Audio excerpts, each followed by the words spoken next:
अक्षय का शब्द होता है जिसका क्षय ना हो, जिसका नाश ना हो, वो है अक्षय। जितने कदम आपके चलते हैं उस पवित्र भूमि में, उतना पूर्ण आपको मिलता है। प्रेम के आंसू जो गिरे तो उसका जो बूंद गिरा, वहीं पर आमले वृक्ष की उत्पत्ति हुई। आमले वृक्ष में स्वयं विष्णु का निवास है। मृत्युलोक में जो व्यक्ति आमले वृक्ष की पूजा करता है तथा आमले वृक्ष की 108 परिक्रमा कर लेता है, उसे जो है अक्षय फल की प्राप्ति होगी। रविवार को आंवला खाने का निषेध भी है। नमस्कार, मैं हूँ प्रियंवदा तिवारी और आप देख रहे हैं तिलक पत्रिका। कार्तिक मास के शुक्ल पक्ष की नवमी को अक्षय नवमी के नाम से जाना जाता है। इस बार कब पड़ रहा है ये भी जानेंगे। हमारे साथ अभी ज्योतिषाचार्य डॉक्टर श्रीधर ओझा जी हैं, जिनसे हम बातचीत करेंगे और जानेंगे कि अक्षय नवमी का विशेष महत्व क्या है हमारे सनातन धर्म में, और ये कार्तिक माह में इसका विशेष महत्व और मान्यताएं क्या हैं। जी हाँ, ये बहुत अच्छा प्रश्न आपने किया है कि कार्तिक शुक्ल नवमी को इस वर्ष 10 नवंबर रविवार को पड़ रही है। इसको जो है अक्षय नवमी भी कहते हैं, आंवला नवमी भी कहा जाता है। इस दिन विशेष करके आंवले वृक्ष की पूजा होती है। उसको धात्री भी कहते हैं, आंवला भी कहते हैं, कई नामों से जाना जाता है। तो पहले ये अक्षय नवमी क्या है?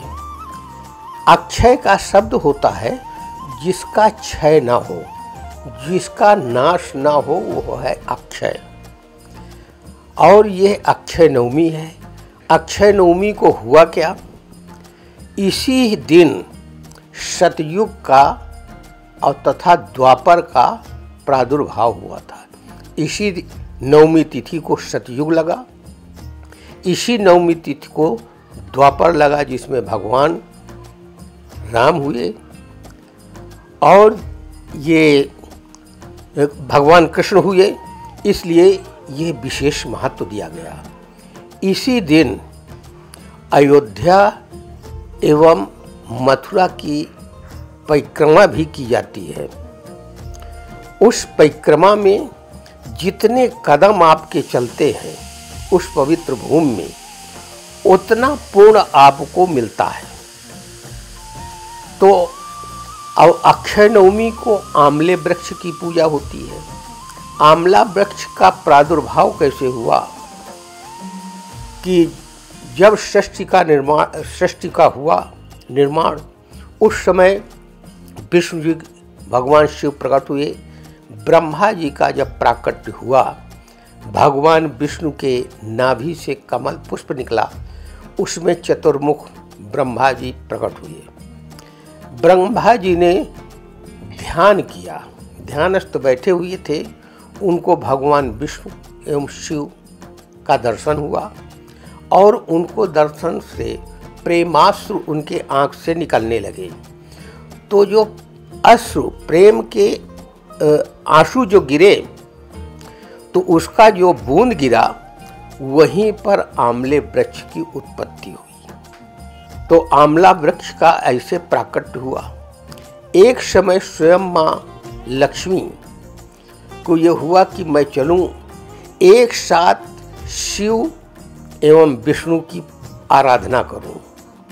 आकर मृत्युलोक में घूमते घूमते जब कुछ नहीं मिला, तो उनको आंवले का एक वृक्ष दिखाई पड़ा, क्योंकि आंवले वृक्ष में स्वयं विष्णु का निवास है। वो क्यों निवास है कि भगवान शिव को बेल वृक्ष अत्यंत प्रिय है। उसकी पत्ती, उसकी जड़, उसका तना भगवान शिव को प्रसन्न है। और भगवान विष्णु को वृंदावन तुलसी अत्यंत प्रिय है। यह दोनों गुण किस वृक्ष में है?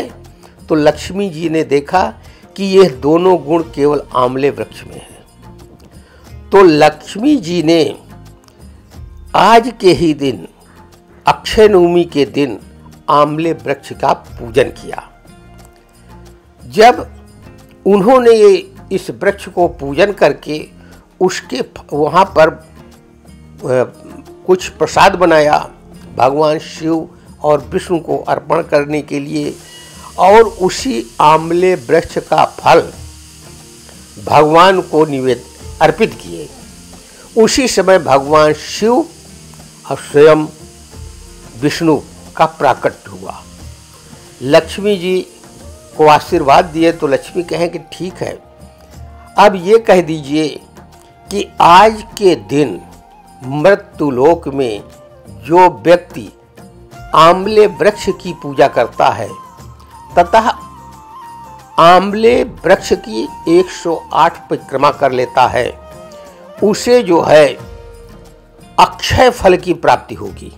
इसीलिए उस दिन से प्रारंभ हुआ। पौराणिक कथाएं भी हैं। एक मुदगल नाम के राजा थे, उनके कोई संतान नहीं थी।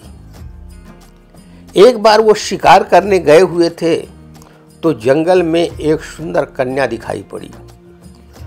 उससे स्वयं राजा विवाह करने का निश्चय किया कि मैं तुमसे विवाह करूंगा। तो वो कन्या बताई कि ठीक है राजन, लेकिन इसके लिए आप प्रबुद्ध ज्योतिषियों से बात कर लीजिए, क्योंकि हमारे पिता कह रहे थे कि जिससे मेरी शादी होगी तो मंडप में बिजली गिरेगी और उसकी मृत्यु हो जाएगी। राजा ज्योतिषियों से पूछे।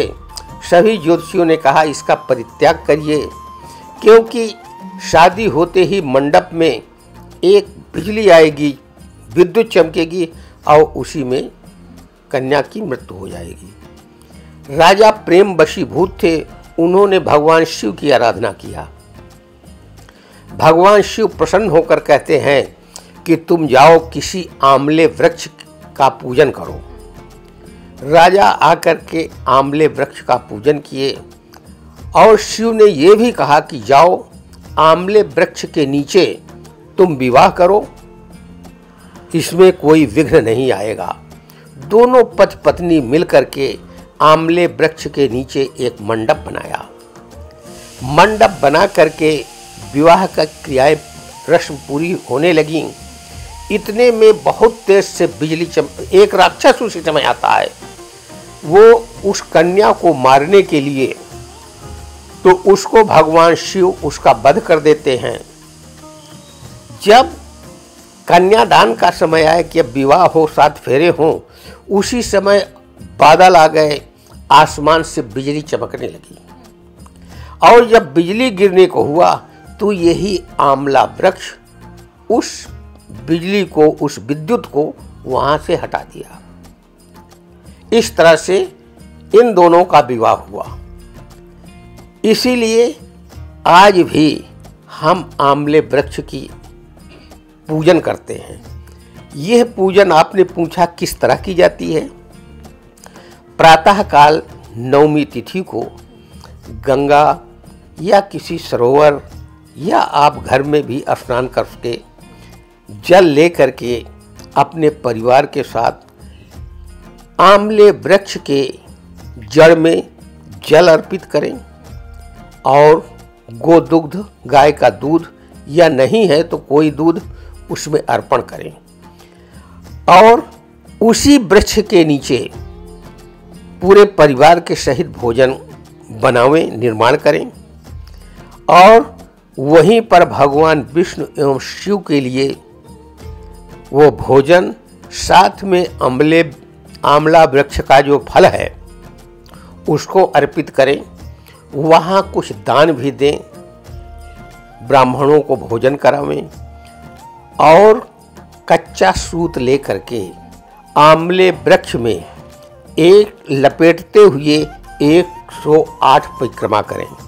मान लीजिए आपके पास समयाभाव है तो 7 परिक्रमा अवश्य करें।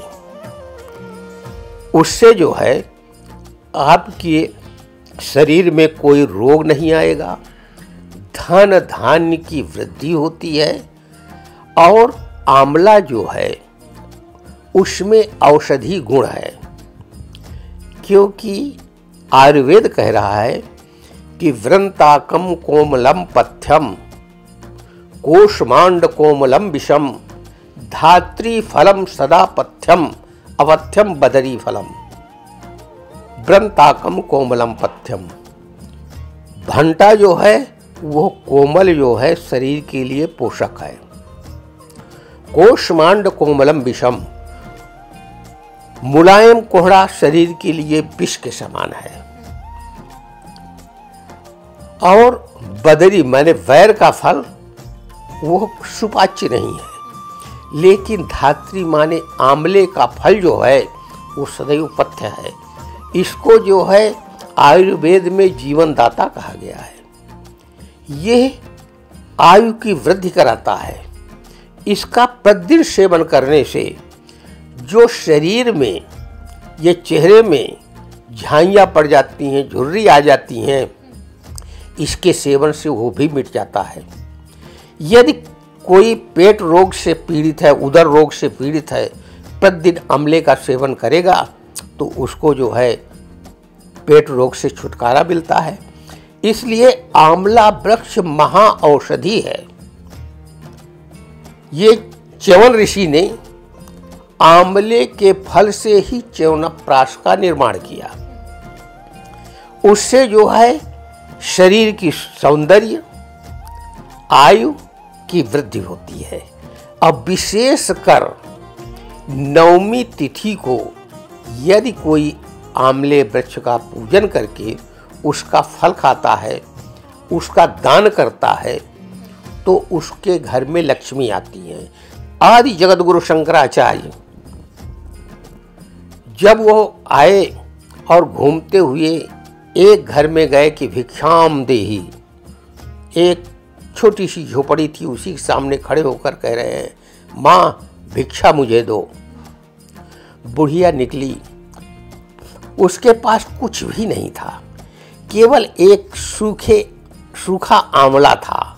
वो हाथ में एक फल लेकर सूखे आंवले को निकली कि हे महाराज सन्यासी, मेरे पास तो कुछ भी नहीं है, यह एक सूखा आंवला है, मैं आपको दे रही हूँ।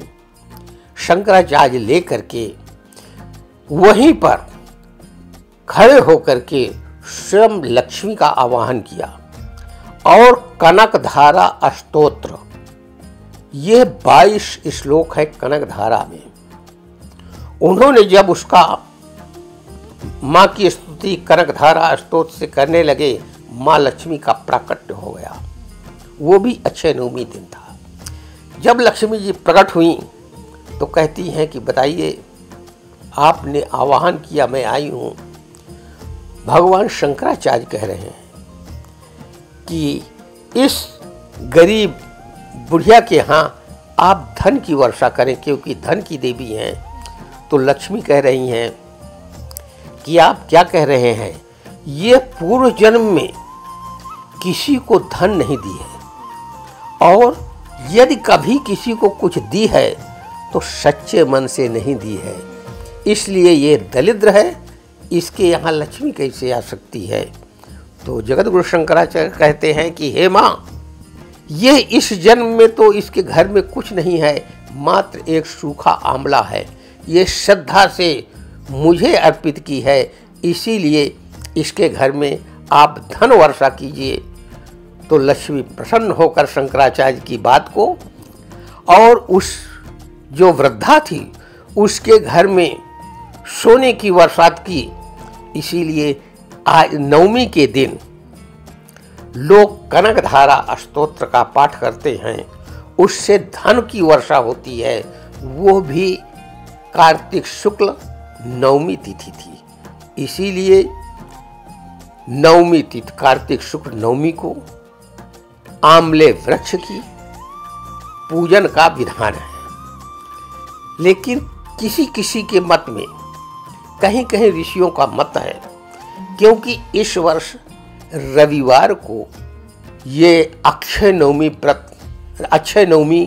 पड़ रही है, लेकिन रविवार को आंवला खाने का निषेध भी है।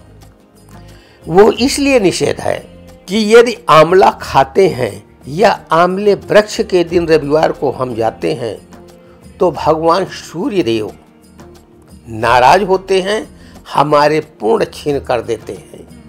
इसीलिए नवमी को यदि आप इस वर्ष नहीं कर सकते हैं तो दशमी के दिन, क्योंकि अक्षय नवमी से कार्तिक पूर्णिमा तक आंवले वृक्ष का पूजन का विधान है, क्योंकि आज के नवमी के तीसरे दिन भगवान विष्णु स्वयं जो है उनका जो है जो निद्रा में है, महानिद्रा में सोए हुए हैं, वो जगते हैं। इसीलिए अक्षय नवमी से ही इसका विधान है कि उनका पूजन करने का। तो प्रतिदिन नहीं हो सकता, तो अक्षय नवमी के दिन आंवले वृक्ष का पूजन सर्वश्रेष्ठ माना गया है। गुरुजी, कार्तिक पूर्णिमा का क्या महत्व है, इसके बारे में विस्तार से बताइए। देखिए, कार्तिक पूर्णिमा जो है हमारे यहाँ बहुत अच्छा शुभ दिन माना गया है, क्योंकि जैसे हमने कार्तिक कृष्ण अमावस्या को दीपावली मनाए, तो हम जब मनाए तो भगवान भी स्वर्ग लोक में भी देवता लोग भी दीपावली मनाते हैं, वो कार्तिक शुक्ल पूर्णिमा को। वो किस लिए मनाए? इसलिए कार्तिक शुक्ल पूर्णिमा को सभी देवता दीपावली मनाते हैं। उसी दिन भगवान शिव ने राक्षस का वध करके, क्योंकि वो राक्षस जब हुआ तो सर्वप्रथम उसने देवताओं को भगा दिया। सभी देवता इधर उधर घूम रहे थे, तो उधर गणेश जी भगवान शिव के पुत्र, उनसे भेंट हो गई। गणेश जी पूछते हैं कि आप क्यों छिप रहे हैं, क्यों इधर उधर जा रहे हैं? कहा, देखिए उधर से नरकासुर राक्षस आ रहा है, वो हमको हमारा वध कर रहा है। तो गणेश जी उन लोगों को एक जगह छिपा करके उससे युद्ध करने लगे। जब उनको युद्ध में गणेश मूर्छित होते हैं तो उनके भगवान शिव के गण नंदी भृंगी ये आकर के युद्ध कर रहे हैं। उसमें वीरभद्र जी भी युद्ध कर रहे हैं। सब जब मूर्छित होते हैं तो स्वयं कार्तिकेय जी आते हैं। कार्तिकेय जी को भी वो मूर्छित कर दिया। तो भगवान, और इधर गणेश जी जिनके उनके गण हैं गणेश जी के, वो दौड़ करके भगवान शिव को बताए। तब शिव जो हैं वो आ करके उस राक्षस का वध किए। वह दिन था कार्तिक शुक्ल पूर्णिमा का। जब वध कर दिए, देवता निश्चिंत हुए, तो स्वयं इंद्र भगवान ने अपने स्वर्ग में जो उनका महल था, भगवान शिव के स्वागत के लिए असंख्य दीप जलाए।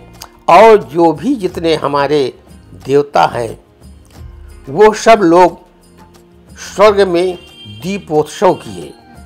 इसीलिए उन्हीं के निमित्त भगवान शिव के लिए और जो हमारे पूर्वज हैं उनके निमित्त भी कार्तिक शुक्ल पूर्णिमा को हमारे जितने पूर्वज हैं वो आश्विन मास में आते हैं पितृपक्ष में और जाते हैं कार्तिक शुक्ल पूर्णिमा को। तो उनके अपने पितरों के स्वागत में और स्वयं भगवान शिव के स्वागत में, देवताओं के स्वागत में हम जो है ये देव दीपावली नाम से उत्सव करते हैं, आनंद मनाते हैं। उसी दिन सभी लोग, घर की स्त्रियां भगवान विष्णु का तुलसी के साथ विवाह भी करते हैं। इसीलिए उस दिन से माने उस दिन तुलसी एवं विष्णु का पूजन का भी विधान है और तुलसी के पास दीप जलाने का विधान है। आपको चाहिए 365 दीपक तुलसी के पास जलाना। नहीं जला सकते हैं तो 365 बत्ती लेकर के एक ही दीपक में भगवान तुलसी के पास दीप प्रज्वलित करें। उससे जो है स्वयं विष्णु और लक्ष्मी आपके घर में निवास करती है। गुरुजी, कार्तिक पूर्णिमा के दिन हम क्या करें भगवान से विष्णु को प्रसन्न करने के लिए, और हमें दीपक कितने जलाने चाहिए भगवान विष्णु को प्रसन्न करने? देखिए, भगवान विष्णु एवं लक्ष्मी तो ये सदैव प्रसन्न रहते हैं, लेकिन हम आप भगवान विष्णु एवं लक्ष्मी के निमित्त, क्योंकि उस दिन तुलसी विवाह कहीं कहीं कार्तिक शुक्ल पूर्णिमा को तुलसी विवाह से भी नाम जानते हैं, तो उस दिन स्वयं तुलसी वृक्ष के नीचे गोमय माने गाय के गोबर से लीप करके सुंदर मंडप बनावे, पुष्पादिक से सुसज्जित करें एवं विष्णु की प्रतिमा नहीं मिल रहे तो शालिग्राम भगवान वो भी नहीं मिल रहे हैं, तो आप विष्णु का आवाहन करके और तुलसी एवं विष्णु की, तुलसी में आप साड़ी या चुनरी कुछ भी चढ़ावें तुलसी वृक्ष में, वहीं पर पीले कपड़े का जो भी आपकी यथाशक्ति हो सके वहाँ पर विष्णु के निमित्त रखें और सुंदर भोजन बना करके घर से जितना हो सके, क्योंकि 56 प्रकार कहा गया है। 56 प्रकार इसलिए कि भगवान कृष्ण गोवर्धन जब धारण किए थे तो 7 दिन धारण किए थे और माँ यशोदा कृष्ण को दिन में 8 बार भोजन कराती थी, तो 7 दिन भोजन नहीं किए थे। तो ब्रज में जब गोवर्धन 7 दिन के बाद भगवान कृष्ण गोवर्धन को स्थापित करके आते हैं, तो माँ यशोदा एवं जितने भी ब्रजवासी थे सब ने कहा कि 8 दिन हमारा कन्हैया भोजन नहीं किया है, अब प्रतिदिन 8 बार भोजन करता है, 8 को 7 में गुणा कर दीजिए, 56 हुआ। तो 56 प्रकार का भोग इसीलिए लगाया जाता है। आप 56 प्रकार का भोग नहीं लगा सकते हैं।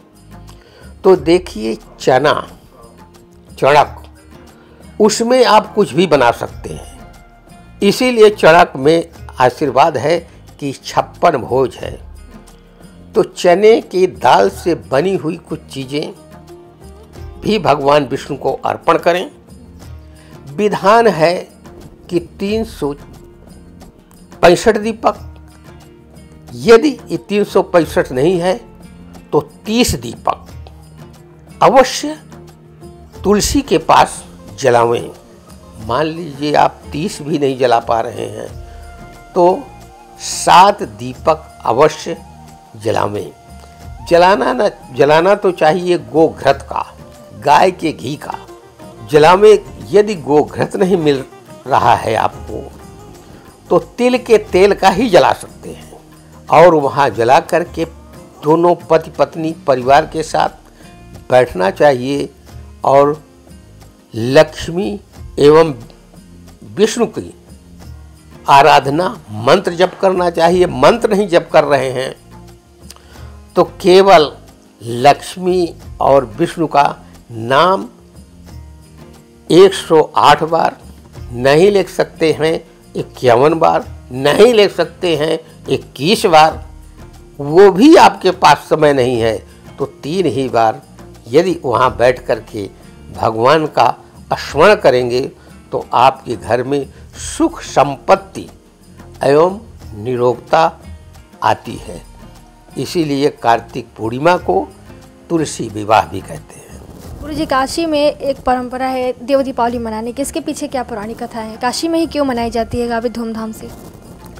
देखिए, काशी जो है ये अनादि है, ये मृत्युलोक में नहीं है, ये भगवान शिव के त्रिशूल में है और भगवान शिव ही राक्षस का वध करके जब स्वर्ग से अपने काशी आ रहे थे, क्योंकि उनकी पुरी है काशी, सबसे प्रिय पुरी काशी है, क्योंकि भगवान शिव की 3 पुरियाँ थीं, कैलाशपुरी, लंकापुरी, काशीपुरी, लेकिन सबसे प्रियपुरी जो है काशी है।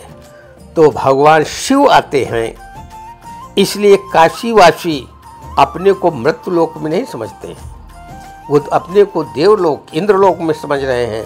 जब भगवान इंद्र ने वहाँ स्वर्ग में देव दीपावली किए तो सभी काशीवासी भी अपने आराध्य, अपने राजा भगवान शिव को देव दीपावली मना करके उनका जो है स्वागत करते हैं। इसीलिए काशी से ही देव दीपावली का प्राकट्य हुआ। अब इसकी परंपराएं, क्योंकि काशी धर्म नगरी है, शिक्षा नगरी है, वेद की नगरी है, काशी से जो भी परंपराएं निकलती हैं वो पूरे विश्व में जाती हैं। इसीलिए काशी में ही देव दीपावली का प्रारंभ हुआ। अब इस समय बहुत बृहद रूप से देव दीपावली मनाई जाती है और ये काशी जो है पूरे विश्व के गुरु है। आप काशी में देखते होंगे सब एक दूसरे को गुरु गुरु कहते हैं, इसलिए काशी में सब लोग गुरु हैं, क्योंकि वो लोग समझ रहे हैं अपने को मैं विश्वनाथ जी हूँ। केवल विश्वनाथ जी तो एक है गुरु, लेकिन सब काशीवासी अपने को भी विश्वनाथ जी समझते हैं। गुरुजी, आंवले के नीचे कार्तिक अक्षय नवमी के दिन खाने का भी विशेष महत्व है ही, लेकिन बनाने का क्या महत्व है? देखिए, आंवले वृक्ष के नीचे भोजन बनाने का ही नियम है, शास्त्रों में कहा गया है। क्योंकि जब हम उसके नीचे भोजन बनाएंगे तो उस समय पूरा परिवार वहाँ बैठा रहेगा आंवले वृक्ष के नीचे। तो आंवले वृक्ष से जो छन करके हवा हमको प्राप्त होगी वो हमारे शरीर के लिए बहुत ज़्यादा फायदे की चीज़ है। और जब हम वहाँ भोजन बनाएंगे, आंवले वृक्ष की पत्तियाँ भी कुछ गिर सकती हैं भोजन पात्र में, उससे उसके आंवले वृक्ष का तना, जड़, पत्ती, फल, हर चीज़ जो है महत्वपूर्ण है। इसीलिए हम परिवार के साथ वहाँ बैठ करके जब भोजन बनाते हैं, मान लीजिए किसी के अस्थमा अधिक रोग है या कोई असाध्य रोग है, उतनी देर तक आंवले वृक्ष के नीचे बैठ करके बैठेंगे और भोजन का निर्माण होगा। भोजन में तो पौष्टिकता आएगी ही, साथ में वहाँ बैठने पर भी हमको लाभ होगा। इसलिए शास्त्र कहता है कि परिवार के सहित आंवले वृक्ष के नीचे भोजन का निर्माण करें और निर्माण करने के बाद भगवान को अर्पित करें, भोग लगावें। उसमें आंवले का जो फल है उसको जरूर उसमें निहित करें, उसमें डालें। तो इसीलिए आंवले वृक्ष में के नीचे बैठ करके भोजन बनाना चाहिए। आज का युग है कि आंवला वृक्ष में इतनी जगह नहीं है, कहीं होगा तो लोग अपने घर से बनाकर ले जाते हैं, उनका पूजन करके उसी के नीचे बैठ करके भोग प्रसाद पाते हैं। इसलिए आंवले वृक्ष के नीचे भोजन बनाने की परंपरा है। शास्त्र कहता है कि भोजन उसी के नीचे बैठकर बनाओ। गुरुजी, आंवले का शादी भी किया जाता है, इसके पीछे क्या कहानी है, क्या पौराणिक मान्यताएं हैं कि उसकी शादी क्यों होती है? देखिए, जो बताए हम कि उसकी शादी नहीं, वो राजा और जो वो कन्या थी उनका विवाह स्वयं भगवान शिव ने कहा था कि तुम आंवले वृक्ष के नीचे ही मंडप बनाकर अपना विवाह करो, उसमें इस कन्या की मृत्यु नहीं होगी। इसीलिए उन्हीं के स्मरण में हम लोग वहाँ पर एक मंडप बनाते हैं कि हमारे घर में भी हे आंवला देव कोई ऐसी विघ्न ना आने चाहिए, क्योंकि हमारा परिवार है, बाल बच्चे हैं, कोई ऐसी आपदा ना हुए। इसीलिए छोटा से मंडप बना करके प्रतीकात्मक वहाँ पर विवाह का उस राजा एवं उस कन्या का ही पूजन करते हैं लोग, क्योंकि आंवला वृक्ष स्वयं ब्रह्मा के अश्रु से है, उसमें भगवान शिव एवं विष्णु का निवास है। और जितना लाभदायक बेल है, बेल का फल है, उसकी पत्ती है, तुलसी है, दोनों का गुण अलग अलग है। जो वृक्षों में, वह दोनों गुण आंवले में पाया जाता है। दोनों गुण समाहित हैं। जो तुलसी में गुण है और बेल में गुण है, वो मात्र एक आंवले में वो गुण पाया जाता है। इसीलिए वहाँ बैठ करके खाने का विधान है और उनके निमित्त भाव बाधा दूर करने के लिए एक मंडप बना करके प्रतीकात्मक विवाह भी उसका करते हैं। कहा जाता है कि आंवले में भगवान विष्णु और भगवान शंकर का वास होता है, इसीलिए माता लक्ष्मी भी आंवले का स्वयं पूजन करती हैं। कार्तिक मास के अक्षय नवमी के दिन आंवले का आपको विशेष रूप से दर्शन पूजन करना चाहिए। अगर आप आंवले का दान करती हैं तो आपको धन्य धान की प्राप्ति हो जाती है। इसीलिए अक्षय नवमी के दिन आप आंवले के पेड़ के नीचे अवश्य भोजन करें। इससे आपको मोक्ष की प्राप्ति तो होती ही है, साथ में आपको धन्य धान और ऐश्वर्य वैभव की प्राप्ति हो जाती है। अक्षय नवमी के दिन आप अपने घर में या कहीं बाहर जाकर अक्षय नवमी के दिन आप भोजन कर सकते हैं आंवले पेड़ के नीचे। कैमरा पर्सन दीपक गुप्ता के साथ मैं प्रियंवदा तिवारी, देखते रहे तिलक पत्रिका।